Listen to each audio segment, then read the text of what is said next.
nanti masuk Sya'ban perbanyak baca sholawat. Masuk bulan Sya'ban perbanyak baca. Ustazah kan kemarin Rajab habis subuh sama habis maghrib baca Allahumma firli warhamni wa tub alayya 70 kali. Lanjutin apa enggak? Enggak usah. Jadi itu memang bacaan khusus untuk bulan Rajab. Gantinya apa Ustazah? Balik aja kayak yang dulu-dulu. Maksudnya habisnya sholat ibu biasa baca zikir kan? Apa itu? Udah langsung aja. Tapi sisanya hari-harimu perbanyak baca sholawat. Kenapa gitu? Sebab di bulan Sya'ban adalah bulan turunnya firman Allah Subhanahu wa taala, ya ayyuhalladzina amanu shallu alaihi wa sallimu taslima. Wahai segenap umat yang beriman, bersolawatlah kalian kepada Nabi Muhammad dan ucapkan salam kepadanya. Bulan Sya'ban ini adalah bulannya solawatan. Dan memang bulan Sya'ban ini para ulama menyebutnya sebagai syahrut tahliyah, bulan berhias. Bulan bikin kita jadi kelihatan, jadi tambah cakep. Dan gak ada yang bisa bikin kita jadi tambah cakep kecuali kalau kita deketan sama orang yang cakep. Gak ada yang lebih cakep di alam semesta ini daripada baginda kita Nabi besar Muhammad. Deketi Nabi Muhammad, banyakin baca salawat padanya, maka kamu akan terciprati cahayanya Nabi besar Muhammad. Dengan itu nantinya kamu lebih siap untuk masuk kepada bulan suci Ramadan.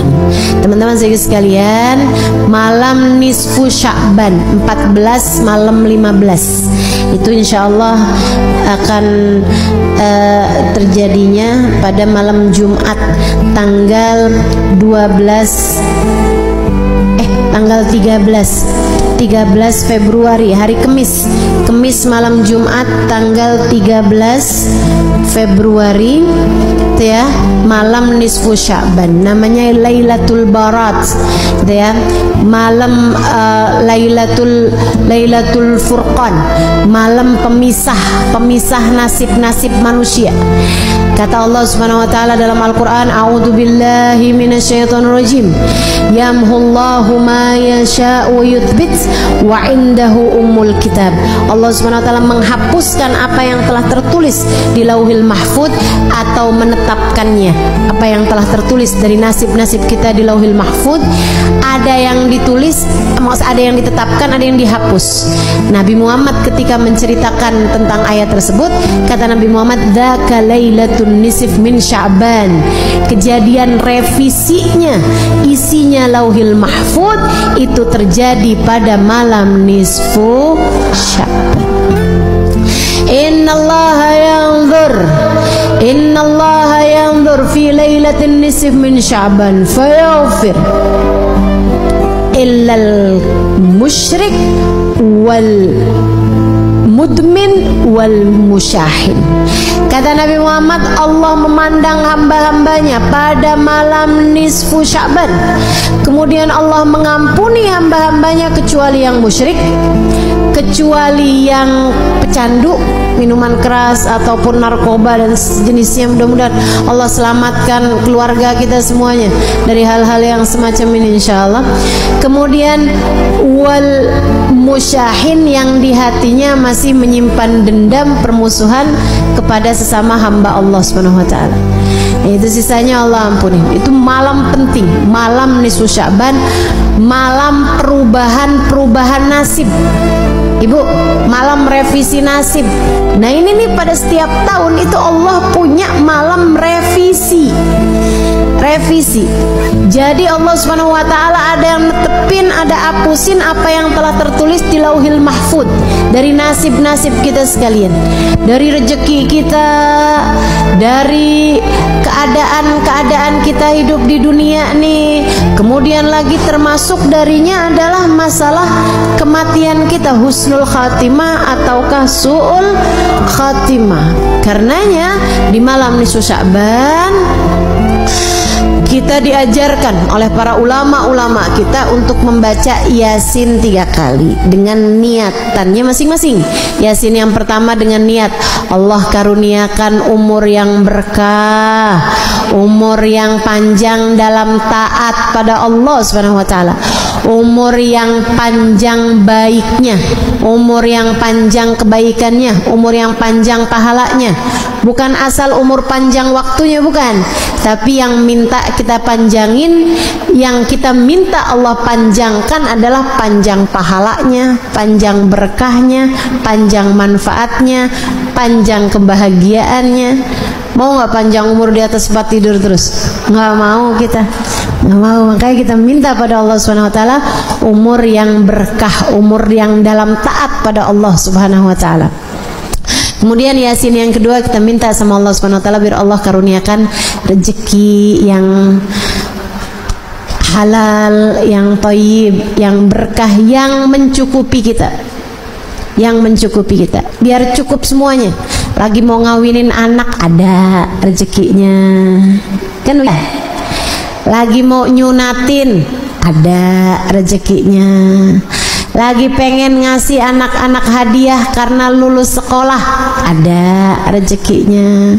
Mau ajak anak-anak jalan-jalan ada rezekinya. Itu tuh yang enak tuh, rezeki tuh yang kayak gitu tuh, yang mencukupi, yang mencukupi, cukup gitu semuanya. Mau begini enak, mau ini enak, mau ini enak. Dan nggak semua orang punya rezeki yang mencukupi. Kadang rezekinya banyak tapi kayak nggak cukup aja gitu. Ada yang kayak gitu. Nah, kita minta sama Allah tuh rezeki yang halal, yang thayyib, yang berkah, yang mencukupi, yang mencukupi kita sehingga nggak lagi tertarik merezekinya orang.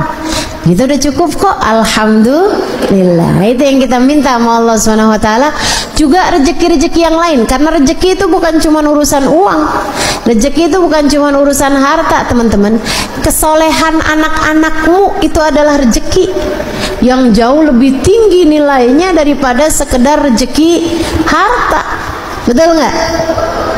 Ibu-ibu sekalian saya muliakan, rezeki kesehatan menurutmu enakan banyak duit tapi sakit, apa enakan sehat walaupun duitnya pas-pasan? Bisa begitu, sehat banyak duit ustazah, kan nggak jadi pilihan.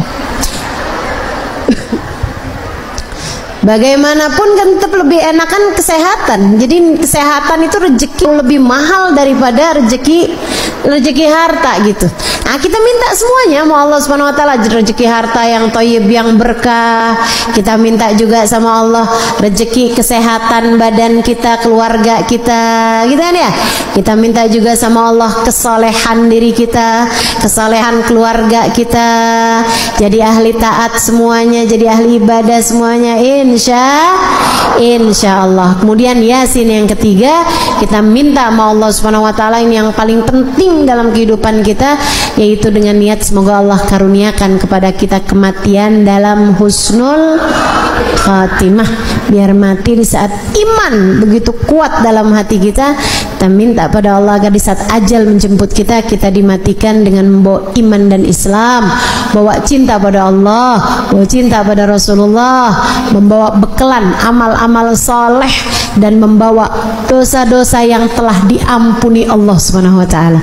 Jadi pulang nggak pakai bawa dosa lagi, karena semua dosa-dosanya telah diampuni Allah Subhanahu Wa Taala. Itu yang kita minta pada Allah Subhanahu Wa Taala, itu yang kita harapkan dari Allah Subhanahu Wa Taala. Jadi nanti malam nisfu Sya'ban kerjakan apa yang tadi telah saya sampaikan, baca Yasin 3 kali.